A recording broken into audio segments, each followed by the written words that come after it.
work when we are just sitting here constantly feeling awful about the harm that you have brought to others or we have brought to another. Accountability has to be neutral. There is no punishment. And I shared a story last week about my own journey of, being accountable to a friend who I know that I've harmed. And it's still like, oh, wow. It's still like I was crying because those things are real. Again, this is grief work. This is trauma work. It's going to come up, but I'm not going to punish myself for it, right? I can own it. And in owning it, and not abusing, right? Not bringing self harm or allowing anyone else, right? My running theme for years, even in my first marriage, is like when something is brought up to me and I'm like, listen, even Jesus was nailed to the cross once. You're not going to keep nailing me. Like, that's it. We dealt with it. We confronted it. And that's different from like, hey, something else came up with this harm that you brought to me and I want to discuss it. But what you're not going to do is make something punitive. Like, oh, you did this and I'm going to continuously bring up that you did this and I'm going to continuously nail you for the same thing.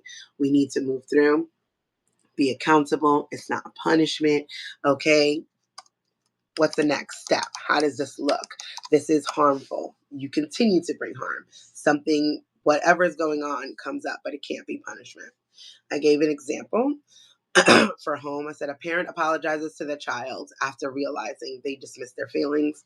They work together to establish a healthier communication approach. I have to do this often with my kids because I am who I am as a person. I just like this is what I mean by neutral, right? There's a few things, right? I am a New Yorker. I am from the Bronx. I am a Gen X parent. I am tired. I'm 45 and my youngest is 5. My oldest will be 29 in July. So there's a lot of factors that go into my parenting. And sometimes I don't have it. And I'm like, hey, shut the fuck up. Please shut the fuck up. And they're like, why would you say shut the fuck up to me? That hurt my feelings. And I'm like, oh wow, I'm sorry. I didn't think about that, right? I apologize. I shouldn't have said shut the fuck up. Next time when I am tired, I will be like, hey, I'm tired. Can we just have a moment of silence or be quiet? Or can you recognize when I am burned out? Can we work on those signs when it's like I can't do anything? And there's other people that you could ask. There's another sibling or something, right? Because there's community care. So is there somebody else that you could ask to get the milk out of the refrigerator? Not me when you see I'm engrossed in something or what have you. And through that, it's like I just owned it. I shouldn't have said shut the fuck up. That's not cool. Okay, so what can we do next time? So, and apologizing. I apologize. I didn't mean to hurt your feelings. That wasn't my intention. But here we are. Let's look for future things that we could do.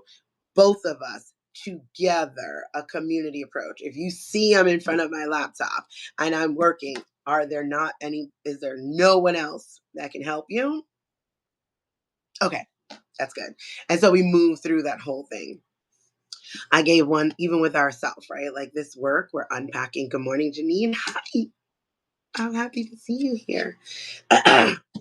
Someone recognizes that they've internalized harmful bias and actively seeks education, conversation, and reflection to unlearn and grow.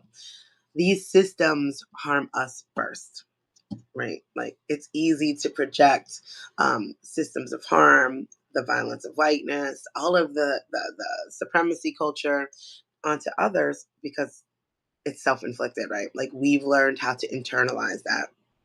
Whoever you are, you've internalized certain ideas, beliefs, and biases from supremacy culture, which makes it something so normal, so lizard brain that you can direct it to another person and you don't seem to find the harm. I'm like, I made it through or I survived. I did so. And whatever kind of excuse that you've given yourself, you have to sit down and be like, okay, how have I caused harm to my own self with these thoughts of supremacy culture? Why do I not feel worthy? Why do I not feel deserving of something? Whatever is going on inside of that, and just owning, wow, I've really internalized these beliefs. And in doing so, I'm causing myself some harm. I'm not going to punish myself for that. I'm going to recognize that there are systems at play that are intentionally set up for us to go against each other. for us to go against ourselves in order to make it easier to go against each other. And I'm going to move through those sorts of things. Of course, I give a work example, and you get that in the follow up. Pardon me. Good morning, Kaylin. Two, clear processes prevent harm from being ignored. Without clear accountability processes, harm often goes unacknowledged and dismissed, leading to broken trust and unresolved conflicts and community fractures. This is so easy to do, right? Like, oh, if they didn't bring it up, I don't need to mention it. Part of accountability is just owning it. Like, hey, I noticed that I did this, right? Again, if we're releasing the punishment aspect of it, we can then just step into the neutrality of it. Like, oh, you know what? I think that when I said that, that hurt. And I just want to check in with you. I want to acknowledge that this is something that I realized I did. Did it impact you in that sort of way? Maybe it did, maybe it didn't. Maybe they didn't notice. But accountability is really powerful when it's neutral, right? Like, oh, okay, well, just was checking in, right? Like, this is how we do this. Here's this 1, 2, 3 step, whatever process you decide you want to create with that. I'm glad you're here too, sweetheart. So, as an example, I said a family sets up a process where household concerns, conflicts, emotional needs, or shared responsibilities are discussed at weekly meetings and mutual agreements for a resolution. And in a dream world, I would do this weekly. Reality is I don't have time to do that weekly. I don't even have the desire to do that weekly. Like I said, my goal is monthly. We usually get down to quarterly. However, we will address issues right then and there, right? Like when, hey, I did not like that. And they are all very much empowered. At home, I have now a three. So three, Shady will be six, March 6th. Oh, it's her golden birthday. Okay, so 3, 6, 9, 12 at home. And I promise you, all of them have something to say, right? I didn't like that. Whatever is going on, and they will check me in that moment, right? That's another thing. You have to allow yourself to be checkable.